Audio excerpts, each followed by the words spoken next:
The wind scraped like knives across the open plains, howling through the brittle grass and slapping dust against the windows of the church. Gray clouds bruised the sky above the small, timber-framed building, casting an ominous pall over the town of Bristle Hollow. Inside, a meager crowd had gathered, tight-lipped women in faded shawls, dusty men who removed their hats more out of habit than respect. The preacher's voice trembled slightly as he recited his lines from the worn leather Bible. Annabeth Monroe stood stiffly in front of the altar, fingers clutching the dried wildflower bouquet with white knuckles. Her dress was borrowed, off-white, a little loose in the shoulders, and her smile was a ghost. She was only 19, but life had aged her. In her eyes lingered something watchful, a kind of knowing reserved for those who'd learned to expect pain long before hope. Beside her stood Gabe Tolliver, a man nearly twice her age, with a leering smile and a crooked nose that had been broken in some bar brawl years ago. His coat still smelled of whiskey, though he'd splashed on lavender water to cover it. His hand hovered over her waist possessively. The preacher spoke, but Annabeth barely heard a word. The ring slipped onto her finger like a shackle. Somewhere in the back pews, her stepfather leaned against the doorframe, arms folded. He didn't smile. He just nodded once, as if a transaction had finally cleared. There was no kiss at the end. Gabe didn't even look her in the eye as he took her hand and led her through the crowd, through the sagging double doors and out into the cold dusk. Rain spat down in light, pinprick drops as they mounted his horse and rode in silence to the edge of town. That night they did not share a bed. Gabe lit a cigarette, took a swig from a flask, and motioned for her to stay in the other room of the shack he'd borrowed from a friend. Her wedding night passed quietly, uneventfully, and for that she was strangely thankful. She woke before dawn to the sound of boots stomping outside. Low voices. She cracked open the wooden shutter, peering into the murky gray light. 3 men stood by a mule-drawn cart, its bed covered with a tarp. One man was tall and bearded, eyes sharp beneath a wide-brimmed hat. The other 2 had the lean, wiry look of professional traders, men used to long roads and harder bargains. Gabe stood among them, gesturing toward the house. "No marks," Gabe said. "She's young. Pure enough. Won't give you trouble." Annabeth's breath caught. She slipped back from the window, her heart pounding. A cold dread unfurled in her gut. From inside, she could hear one of the men laugh. For that price, she better come with a set of silver spoons. Gabe's voice hardened. "Take it or leave it. I've got debts knocking, and she ain't more use to me now than a good horse."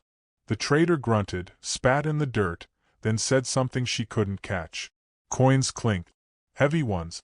A pouch landed in Gabe's palm. Annabeth barely had time to reach for her boots before the door burst open. "Get up," Gabe barked. "Your ride's here." "What?" Her voice cracked. "You heard me." He didn't look at her. "Don't make this harder than it needs to be." She stood frozen. Her feet wouldn't move. Something inside her snapped loose. Rage, betrayal, a sickening wave of humiliation. She slapped him.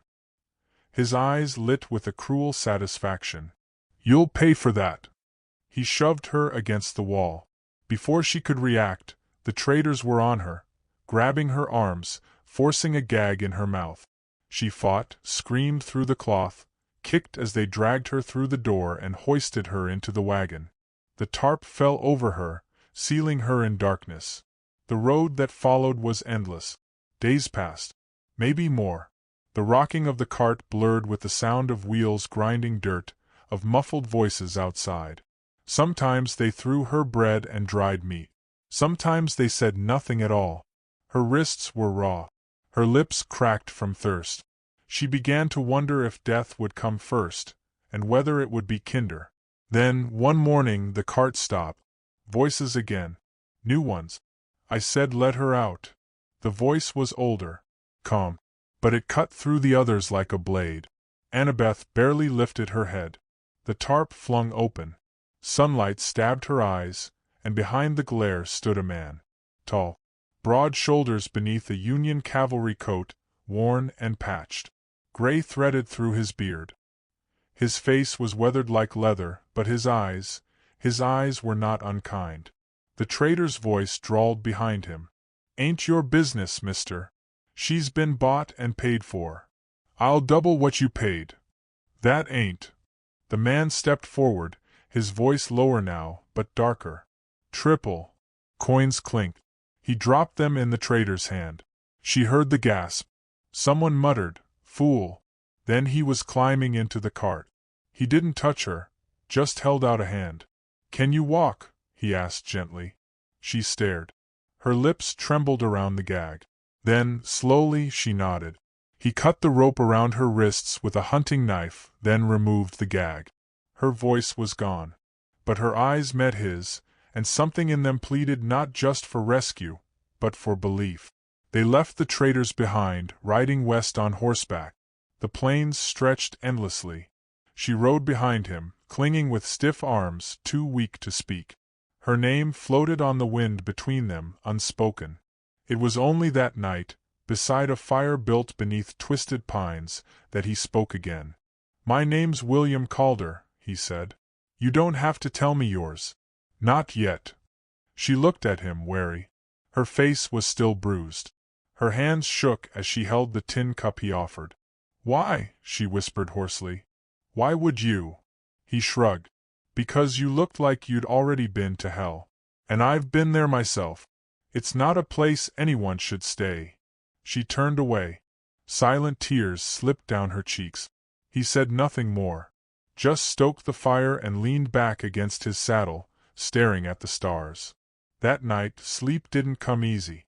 She woke often, certain she was still being watched, still being hunted. Each time, she turned and saw him there, sitting upright, rifle in his lap, eyes scanning the shadows. He was her captor no longer. But whether he was truly her savior, that she hadn't decided. Morning came with a sharp frost. He gave her his coat without a word. She didn't thank him. Not yet. But as they packed up and mounted the horse again, she looked at him, not with fear now, but with something closer to disbelief. No one had ever saved her before. No one had ever seen her as something worth the cost. And still, she didn't know where they were going. Only that she was no longer in the hands of a monster. And that the man leading the way rode with a haunted kind of silence, one that told her he carried as many wounds as she did. As they disappeared into the horizon, the town of Bristle Hollow shrank behind them, and the past, like smoke, began to fade into the wind. But somewhere ahead, the wilderness waited. And with it, something neither of them dared name. Not yet. But it had begun. The land opened up before them like an endless wound, raw, vast, unforgiving. Jagged ridgelines carved the horizon. Pines clung to the slopes like sentries. Insects hummed beneath the silence, and distant hawks carved circles in the sky. For 3 days, Annabeth and William rode west, threading through canyons and crossing wide, shallow rivers whose icy water numbed her feet. She did not ask where they were going. He did not offer. It was as if speaking too much would shatter something fragile hanging between them. The horse, a dapple gray named Jonah, moved steadily under them. Annabeth rode behind William, arms looped around his waist more for balance than comfort. When they stopped, he always dismounted first, then extended his hand. She never took it, not out of defiance, simply because she didn't know what to make of a man who didn't demand anything in return. At night, the temperature dropped so sharply that her fingers stung, even curled beneath the blanket he'd given her. William always took the outer edge of the fire, wrapped in his old blue coat. He moved like someone used to solitude, deliberate, efficient, and cautious. She watched him skin rabbits, fix the saddle, start fires with flint and steel. His hands were steady, but something in his eyes flickered like a flame caught in the wind. She did not ask what haunted him. She had her own ghost.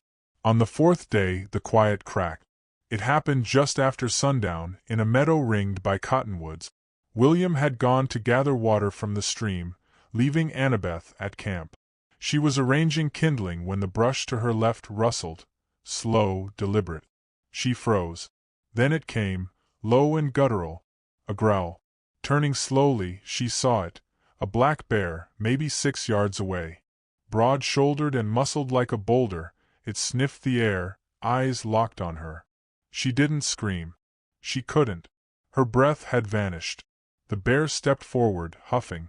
Her legs refused to move. Then, crack, a single rifle shot echoed through the trees. The bear snarled, lunged sideways, and vanished into the undergrowth. William appeared, rifle raised, jaw tight. Blood oozed from a cut across his temple. He stumbled as he lowered the gun, breathing hard. "I found its tracks," he rasped. "Didn't think it would double back." He sank to one knee. Blood trickled into his beard. Annabeth rushed to him without thinking.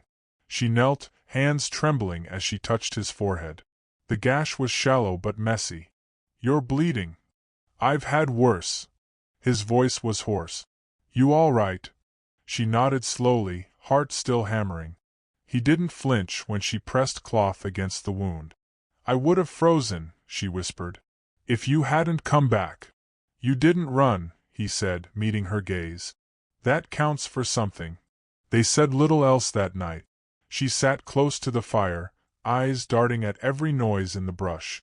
William leaned back against a log, head tilted to the stars. Sleep tugged at them both, but neither fully surrendered. By morning, something between them had shifted. He handed her the canteen without a word. She accepted it and drank, her fingers brushing his.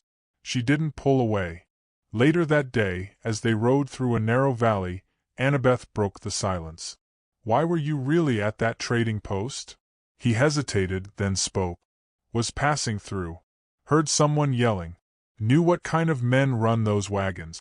I've seen it before. In the war, they called it spoils. Out here, they call it commerce. And you just paid them?" "I'd buried enough people. Didn't want to bury one more." She stared at the back of his coat. The stitching across the shoulder had been done by hand, clumsy and uneven. "Your wife?" she asked, voice tentative. "Gone. Fever took her. My daughter, too. A long time ago." The wind tugged at her hair. She didn't say sorry. She figured he wouldn't want her to. That night the weather turned. Thunder rolled low over the hills like distant cannon fire. Rain fell in hard, slanted sheets. They took shelter beneath a rocky overhang, their meager fire barely holding against the wind. Her teeth chattered as she huddled against the stone. Without a word, William unbuckled his coat and placed it around her shoulders. She resisted for a heartbeat, then nodded and wrapped it tighter. He sat beside her, shoulders tense. "I've thought about dying a lot," she said suddenly. "Not because I want to. Just because I didn't see a way out. I know that feeling. I thought the first man I married would be my way out. Turns out I was just something he could trade." The words came slowly, halting, like pulling thorns from skin. "My stepfather owed him money. Told me if I married Gabe, the debt would disappear. Said it was a favor." William didn't interrupt. He just listened. "He said I'd learn to be grateful. Said I had no other place to go. And I believed him." A flash of lightning lit the cliffs around them. William's face glowed pale in the stormlight. "You've got a place now," he said. "It's not much. But it's away from them." She glanced at him. In the firelight, his eyes looked almost golden. There was no pity in them. Just truth. In the early morning, the rain eased. Mist curled over the valley floor like smoke. They packed up in silence. When he offered her his hand to help onto the horse, she took it this time. They traveled slower the next day, taking a break near a stream to rest. William showed her how to refill the canteen without silting it, how to find dry kindling beneath pine bark, how to move without leaving footprints. She surprised him by asking questions. "How do you track deer?" "Look for fresh scat. Turned leaves. Bent grass." She smiled faintly. "You talk like you've done this your whole life." "I've done a lot of things I never planned to." That night, they camped near a ravine, where the sound of water muffled the wind. William cleaned the rifle while she skinned the rabbit they'd caught. Her hands moved clumsily, but she kept at it. After supper, He watched her with a kind of quiet pride. She felt it and turned her eyes away, embarrassed. "Never thought I'd feel safe again," she murmured. "Not like this." "It's not safety," he said. "It's space. And the will to keep walking." She looked at him. "You think I have that?" "I think you're still here." A long silence stretched between them. Then, just before she turned in for the night, she asked, "Where are we going?" He looked toward the dark ridge to the west. "There's a place in the Blackthorn Mountains. An old outpost, abandoned years ago. We can rest there. Figure out what comes next." "And after that?" He hesitated. "That's up to you." She nodded. It was the first choice she'd been given in years. As she lay beneath the stars, wrapped in his coat, she listened to the fire crackle and the river murmur. For the first time in a long while, the dark didn't scare her. And in the quiet breath between one moment and the next, she realized she wasn't just surviving anymore. She was beginning to live. But deep inside, something still stirred, an unease, a shadow that hadn't passed. Gabe Tolliver would not forget what he considered stolen. And freedom, she was beginning to understand, always came with a cost. She looked toward William, who sat with his rifle across his lap, eyes fixed on the trees. They had escaped the men who sold her. But the wilderness was not finished with them yet. The first sign came with the crows. Black shapes wheeling low over the treeline, unsettled, too many in one place. William's hand rested near his rifle as he watched them circle. Annabeth followed his gaze. "What is it?" she asked. He didn't answer right away. Instead, he knelt by the dirt trail, brushing his fingers over a half-sunken hoofprint. "Riders," he muttered. "Fresh. 5, maybe 6. No wagons. Moving fast." Her stomach tightened. "You think they're following us?" "I know they are." She didn't ask how. She could see it in his face. Hard lines sharpening, eyes narrowing like a predator scenting danger. He wasn't just a man who had seen war. He was a man who'd learned to survive long after it ended. They changed course immediately, cutting west into thicker forest, fording icy streams to break their trail. William stopped talking. He became all instinct, checking the ground, listening for unnatural silences, marking their path in his head. Annabeth did her best to keep pace, swallowing her fear, letting his confidence tether her to the moment. By sundown, they reached a ravine choked with brambles and wet moss. William motioned for her to get down, leading the horse into a narrow hollow barely large enough to hide them both. They waited in the cold shadows. Long minutes passed. Then, a distant sound. Hoofbeat. They came in slow, measured rhythm. She could hear men's voices, gruff, laughing. One of them was whistling a tune, off-key and careless. Then came a voice she hadn't heard in days, but knew instantly. "Gabe Tolliver." "You sure they came this way?" he barked. Another voice answered. "Tracks say so. They were here no more 'n a day ago." Gabe snorted. "He's not smart enough to outlast us." "Neither is she." Annabeth flinched. William touched her arm gently. Not a warning, just reassurance. The voices faded. The hoofbeats moved on. When they were gone, William exhaled slowly. "They've got a tracker," he said. "Then we can't outrun them." "No. But we can outthink them." The next 3 days were a blur of movement.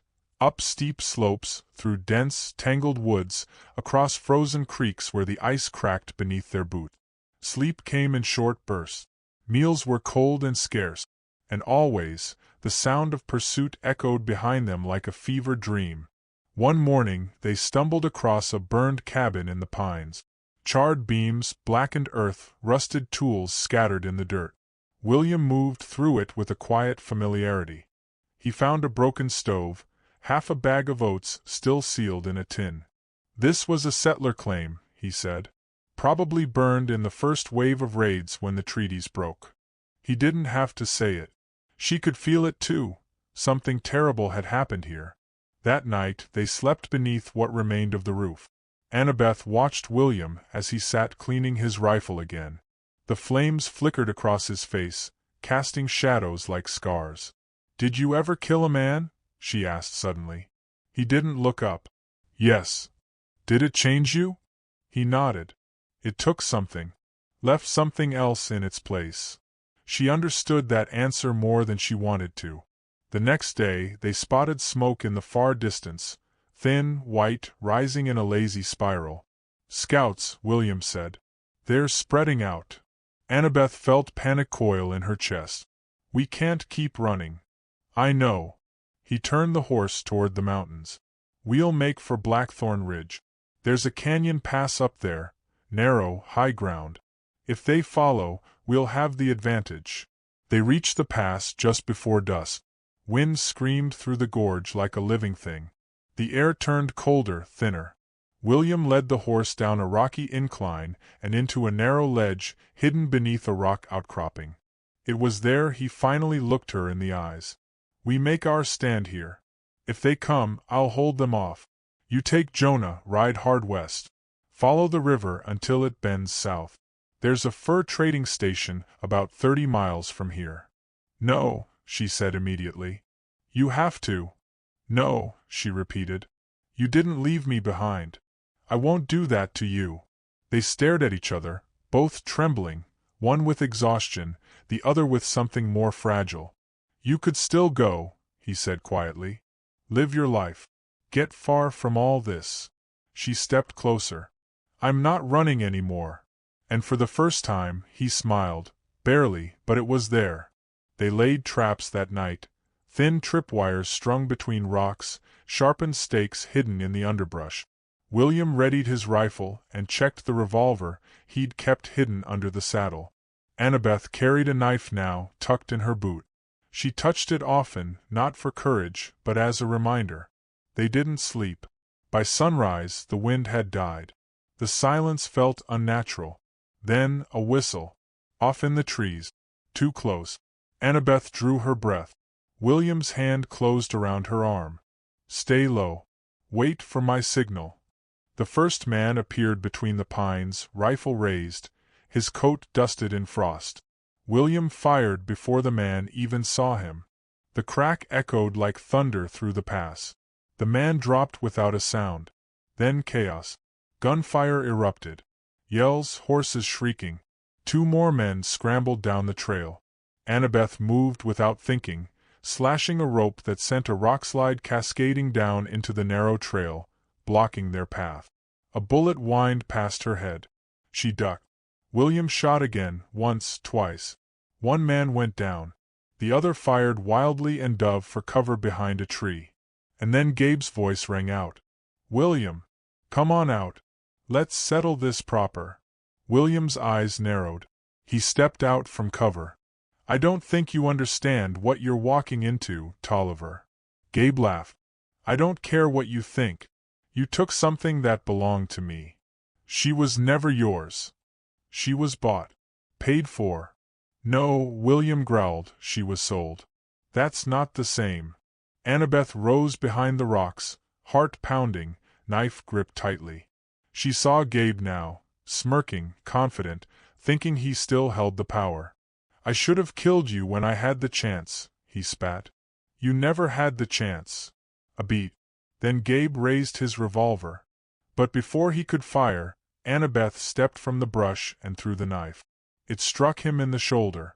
He screamed, stumbling backward. William fired once, clean.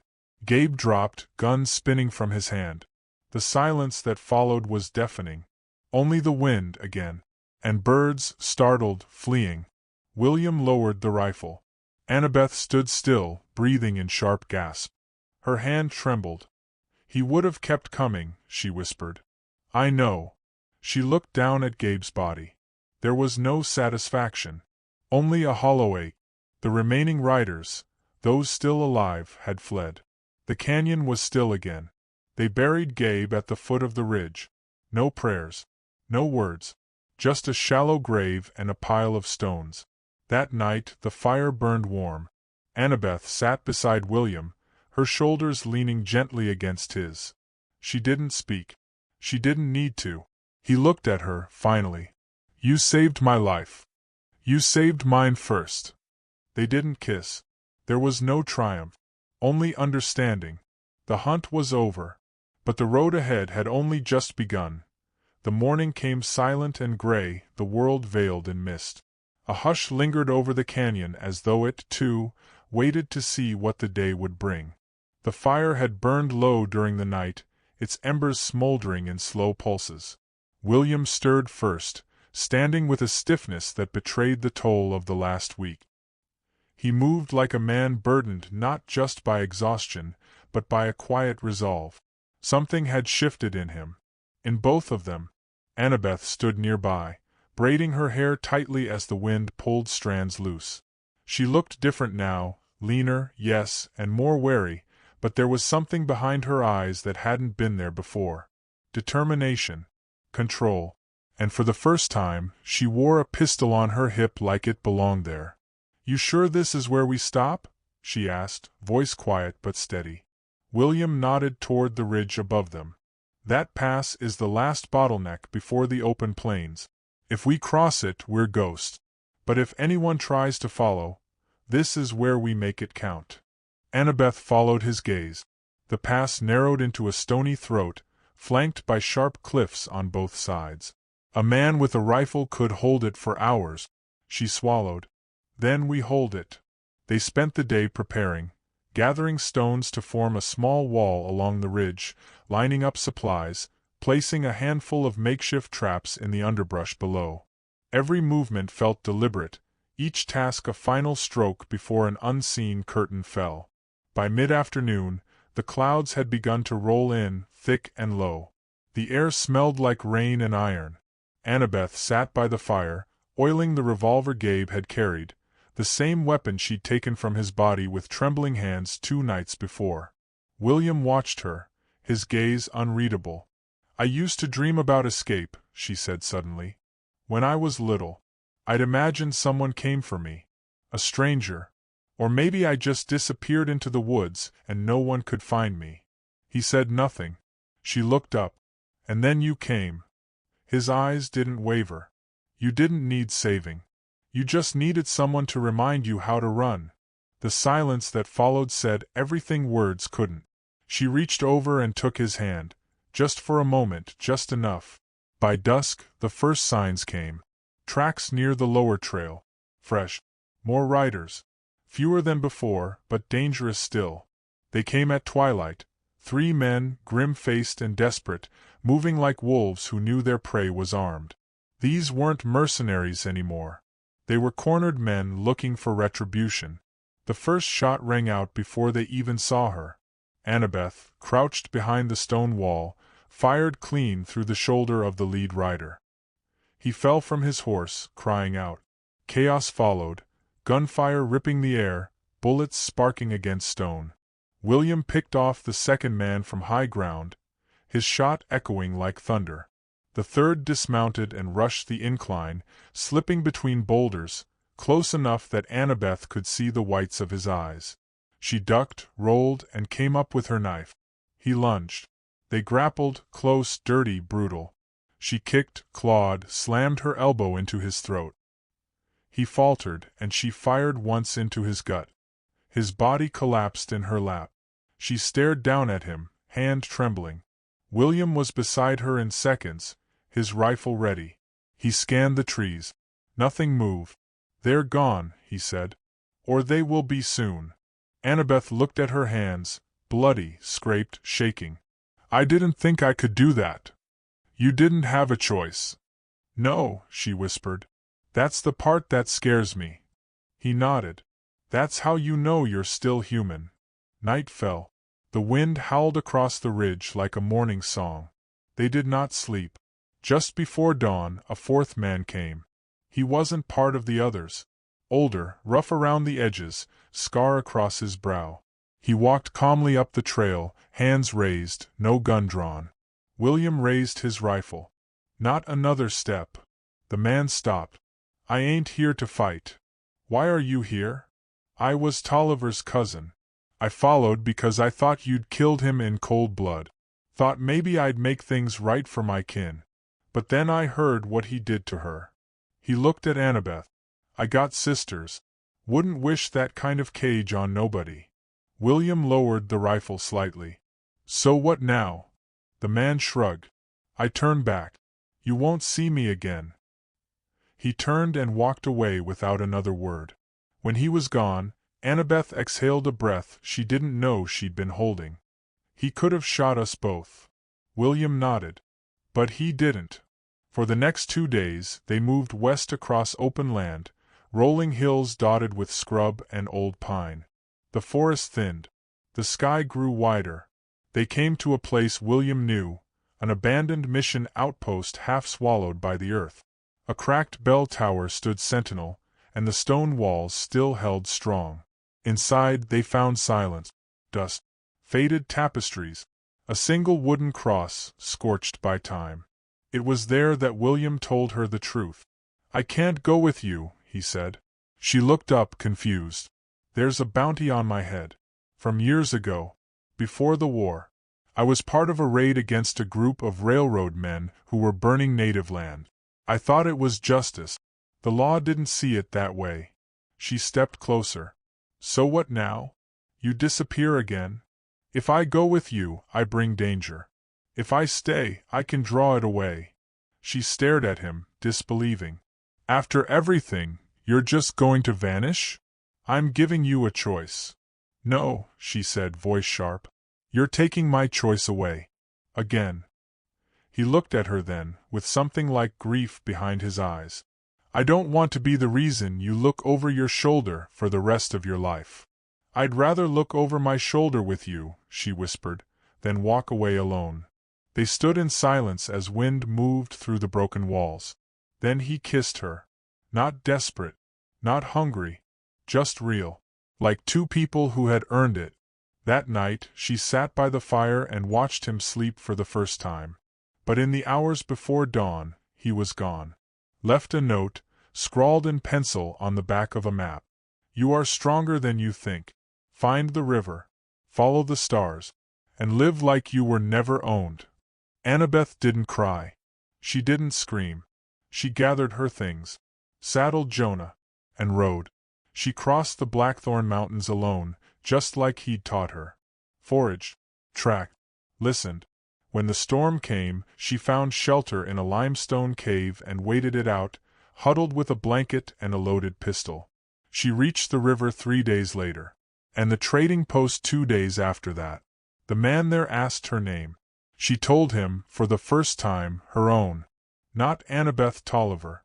Not someone's wife. Just Annabeth. He asked where she came from. She said, west. He asked where she was going. She smiled faintly. Home. Wherever that is. And in the stillness of that moment, she realized something. Freedom wasn't a place. It was a fight. And she had won.